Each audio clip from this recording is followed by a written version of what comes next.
Happy Monday. I'll explain in a moment. I will explain in a moment. Thank you for being here.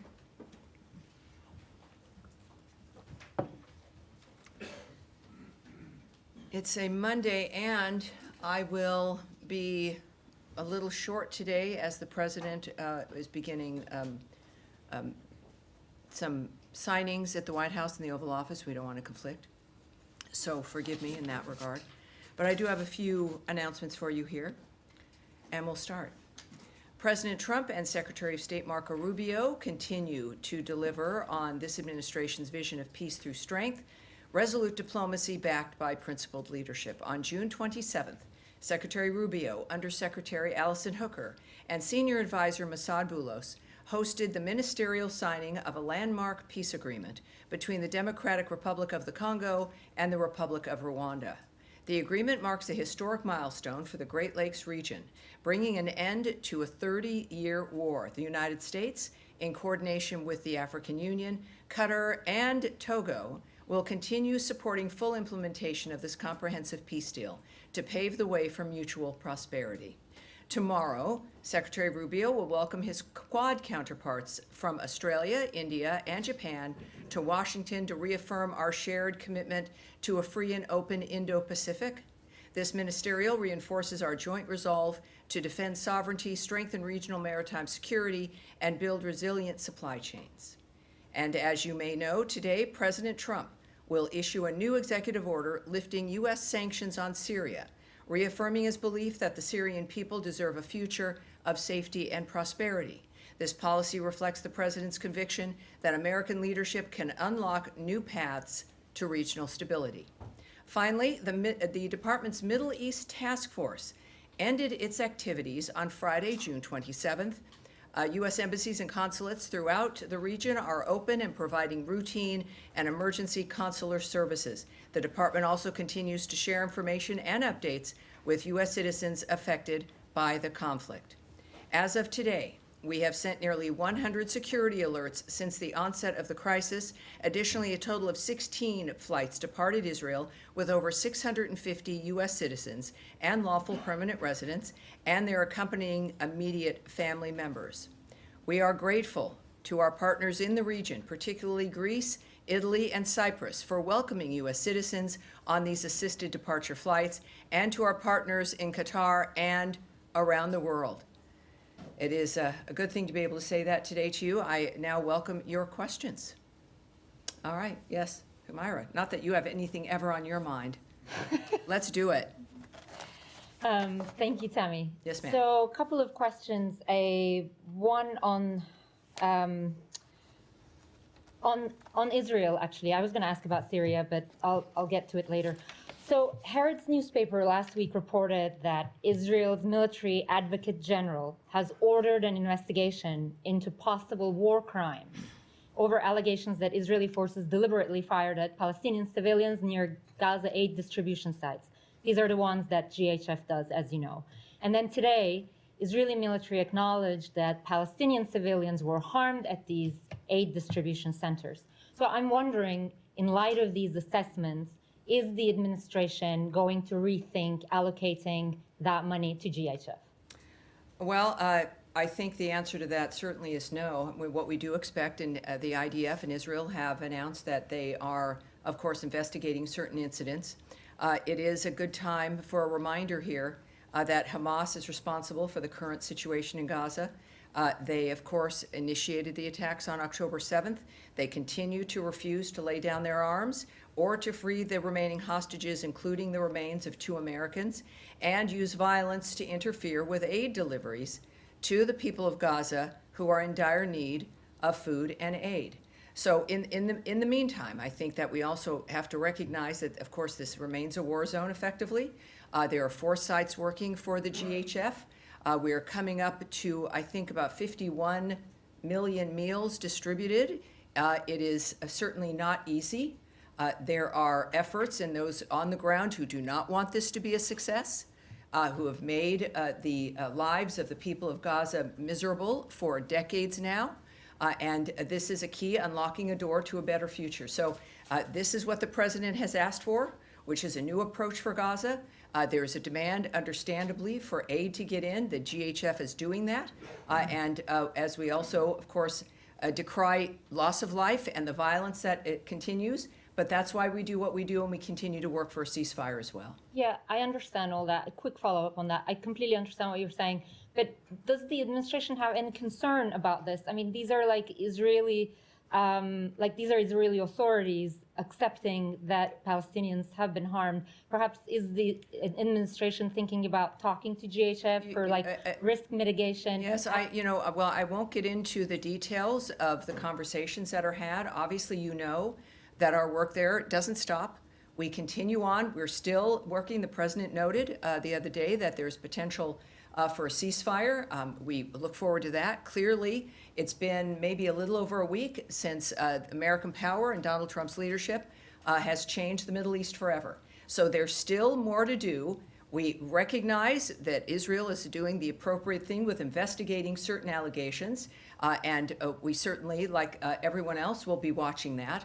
And at the same time, we also know that there are people on the ground who want to disrupt and disturb the success of this because of the nature of this industrial complex that has allowed this to go on for decades. So we are working to get aid in, at the same time still working for that ceasefire, still hoping to make the difference for Gaza. And of course, I think our action and the issues with Iran speak to our commitment to changing the Middle East so people can live in peace.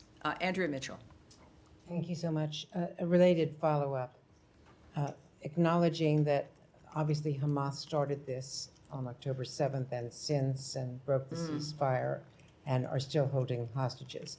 And some of us have not only witnessed the October 7th video, the IDF video, but the subsequent Nova video, which is profoundly disturbing. Acknowledging all of that. Yes, ma'am. How does the president's aspirations for a ceasefire, now that the landscape has been changed appreciably, how is that affected by the Israeli strikes in Gaza City today? How does he view any of that with alarm? Are there conversations with the government of Israel? I would caution that with reports from the area, that we in fact honor the fact that there are investigations and to wait for actual facts. That I think will be very useful. Again, at the same time, we know the president has an excellent relationship with Bibi Netanyahu, that we in fact have made a commitment he has from the beginning of this administration to change that environment. And it's that commitment remains. Certainly, we know the story is that 51 million meals have been distributed through the region, through Gaza. We also know the president has called for new ideas. This is part of that. And the regional partners are acting on that as well. We know this can't continue. Israel is an ally of ours. We, of course, I'm not going to discuss or presume to know the conversations the president's having. That is his prerogative. May I just clarify? Yes, ma'am. I may have been imprecise. I was not referring to any strikes on the food delivery. I was referring to separate strikes that have been reported in the north, in Gaza City, that resulted in several casualties. Well, again, this is a war zone. Hamas has still not put down their weapons. We had a ceasefire, which they violated, and refused to engage in another one. We continue, despite all of that, to get another ceasefire, but the ceasefire was broken by Hamas. It's a war. If to speak about the specifics of what Israel is doing, I would direct you to the Israeli government. And I think it's important to recognize that this is a process that is ongoing. Our role in this is to help ease the suffering as much as we can, and certainly part of that is going to hopefully get a ceasefire. The president is optimistic, and so we will be as well.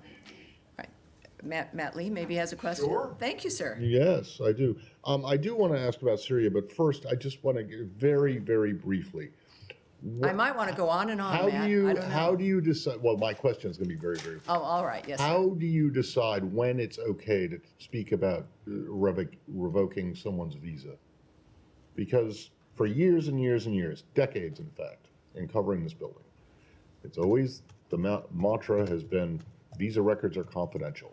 And yet we have a situation where an entertainer in the UK has had his visa revoked very publicly by the Deputy Secretary of State in a tweet, retweeted by Secretary Rubio and confirmed by other officials. So what's the deal with this law? Does it not really apply unless you want it to? Unless you don't want to talk about it? Well, yeah, I can't speak to the decisions at the times of when to discuss something of this sort. What we do know is a very public dynamic with individuals. We have a very public policy and procedure and process now that we're discussing regarding national security and how we are handling the visa process. In this particular case, of course, what you're referring to is the tweet from our Deputy Secretary of State, Christopher Landau, that the State Department has revoked the U.S. visas for the members of the Bob Villain band in light of their hateful tirade at Glastonbury, including leading the crowd in death chants. Foreigners who glorify violence and hatred are not welcome visitors to our country. Now, we've stated that when it comes to how we vet people, if they are going to be coming here to be helpful, to be nice people, to be great tourists, or if they're coming for other reasons, that every sovereign nation has a right to decide who's going to come to this country. So we've been public about that standard. And this was a very public event that violated, as you've seen from the Deputy Secretary's tweet, that very basic standard about the nature of who we want to let into the country. That's all right. It is important the American people support us taking care about who comes here. And I think his tweet and the Secretary's language and his approach on the policy speaks for itself. Okay, so it's basically, if it's a public kind of facing thing, then Well, you're I didn't say okay that. I with- said in this case that that's what has occurred. And I think that it's, the policy certainly is clear for individuals, but when we're thinking about the nature of the policy itself that has been publicly discussed, they chose to do so this time. And then just also very briefly on Syria, there is this, as you mentioned, the president's going to be signing this executive order Correct. shortly in the next 10, 15 That's minutes or so. Can you give us an idea what the State Department component of the impact of what this will do? What is state? Because I know it's Treasury and Commerce Right. all involved. So what happens at the State Department after this EO is signed? Well, it is sanctions and aspects like that, of course, belong to the Treasury. A lot of people don't know that they're the ones who manage that with the application, the nature of what occurs. I will repeat what my colleague Caroline said just a little bit ago about this event. The president is going to sign an executive order to terminate the U.S. sanctions program on Syria, and this is in an effort to promote and support the country's path towards stability and peace. The order will remove sanctions on Syria while maintaining sanctions on the former President Assad, his associates, human rights abusers, drug traffickers, persons linked to chemical weapons activities, ISIS members and their affiliates, and Iranian proxies. Again, this is an action that the president has promised and shocked the world within Saudi Arabia, because when he first announced this plan, he is committed to supporting a Syria that is stable, united, and at peace with itself and its neighbors. So in this particular application, of course, this is about the Treasury, it's about the White House, and certainly our special envoy, Ambassador Barrack, and his now application and work getting that country back on its feet. All right, Sean. Can I go back to the music a bit? Yes, sir. On Glastonbury, just getting to the decision to revoke the visas. Members of this administration, particularly the vice president, have been very vocal about free expression, saying that even if things are hateful, particularly the vice president took to task Germany and to a certain extent the UK, saying that there are laws that prohibit hateful content and insults, that those are inappropriate. What's the difference here? I mean, I'm not justifying, I'm not supporting the Bob course. Dylan as a band, but why is it that that this speech is out of line while you have there's at the same time a push to not to outlaw free expression elsewhere when it comes to insults? Right. I think that, again, this is not about the nature of a concert, I suppose, but it really is about our standards, about who we let in the country. That we're not telling people what they can sing about or what they can say. It's not involved here at all. They obviously felt free to say what they were saying and chanting at Glastonbury, and they can do that. And we can do what we do. So it really is about the issue of national security, about issues of violence, the increase certainly of anti-Semitism, but of terrorism in general. That dynamic, the crime in the United States, what happened with the open border, the transnational gangs that are here, this kind of wanton dynamic that has ruined American lives, that has created cities that are unlivable, and every American deserves better. They deserve to know they have leadership, as we do now.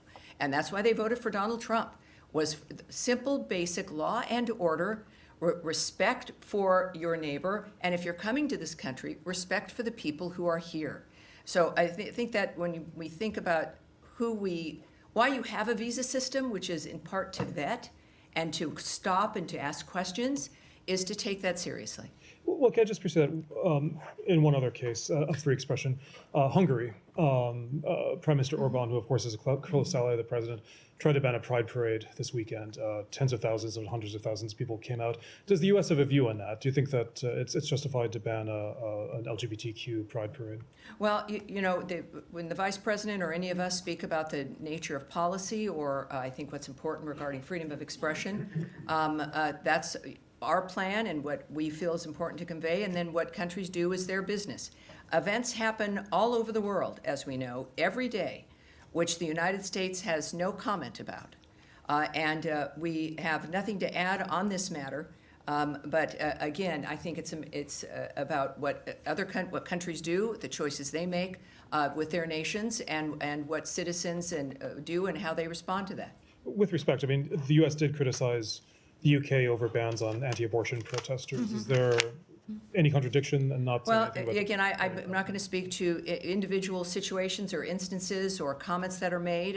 Again, we have events that happen all the time all over the world, which might be worth commenting on, but we don't comment on all of them, I think, for a very good reason. Yes, sir.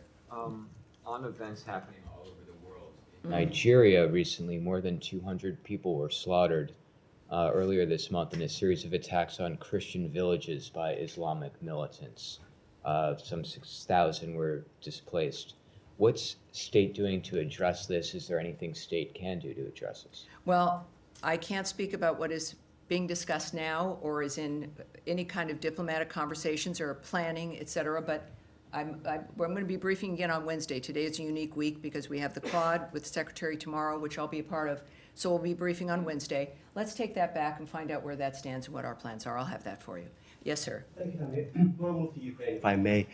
Russians are stepping up their air attacks on Ukraine, which happen to be larger than ever before.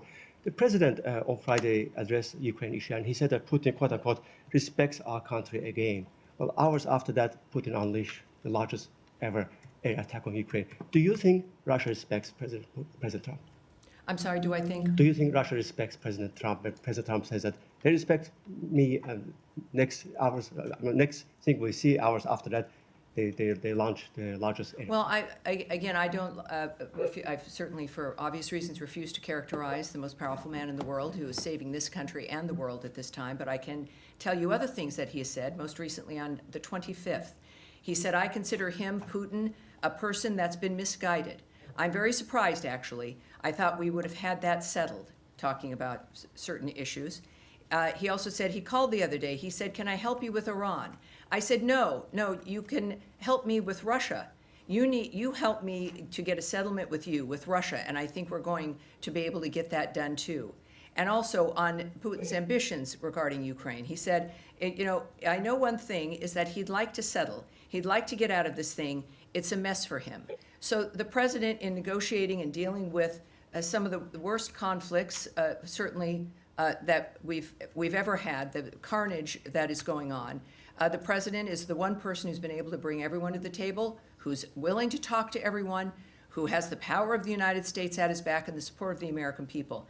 And I think that he understands, and he has repeated again within the last few days, just his frustration and lack of acceptance at the attacks that have gone on in Ukraine by Russia, and that it has to stop, that there are too many people dying. This remains a key element for his administration. It is a key part for of the work that his administration as a whole is doing, is our support for Ukraine and the need for that carnage to stop. For some of us, Tammy covered President's trip last week, and you addressed from the podium his signature achievement, which is 5% of GDP spending among NATO members. Lavrov today called it catastrophic, and he said that defense spending decision could lead, quote unquote, NATO's collapse. How did you read that? Yes, I'm not going to speak to that, but what we do know is what apparently bothers Russia is the fact that NATO is going to be strongly returning to its original roots of being a deterrent. And that is what NATO's job has been. The advancement of their commitment to defense is remarkable, and not only we of course support NATO completely, and their role is imperative for a safe and stable Europe, and that's the point. Being a deterrent, this kind of defense spending helps them achieve that, and of course it is something that would not have happened without President Trump's encouragement and demand, and so we're excited about that. I'm like, yes, sir, in the back there. Thank you very much. Two quick questions. Some regional sources said this week or next week, the U.S. representative to Syria will meet Mazloum Kobani and Prime Minister Masroor Barzani in Erbil. Can you update us about that? No, I can't speak to any ongoing meetings or meetings that may or may not be coming up. And second question about Iran. Iran's representative to United Nations has said that the conditions are not favorable for negotiation with the United States. What is your response to this statement, and what is your message would you like to send to the Iranian people? Well, to the Iranian people, of course, as we've always been saying, is that every country is in the hands of its own people. When it comes to what Iran's leadership is saying, of what's left of it, the president's words and the president's position is the one that prevails here. It is his guiding hand, and he has been very transparent about his opinion, his desire for Iran to move into the normal order with countries, but also his awareness that, as he has stated, that he continues to be willing to do whatever is necessary to make sure there's peace in the region. And now this is the unusual point because of the president's schedule. It is 30 past the hour. I'm going to wrap it up today, but I will see you again on Wednesday. And you know how to reach me here. I think I've got an email. All right, thank you, everyone. Have a great day. I appreciate it. Thank you. Thanks for your patience.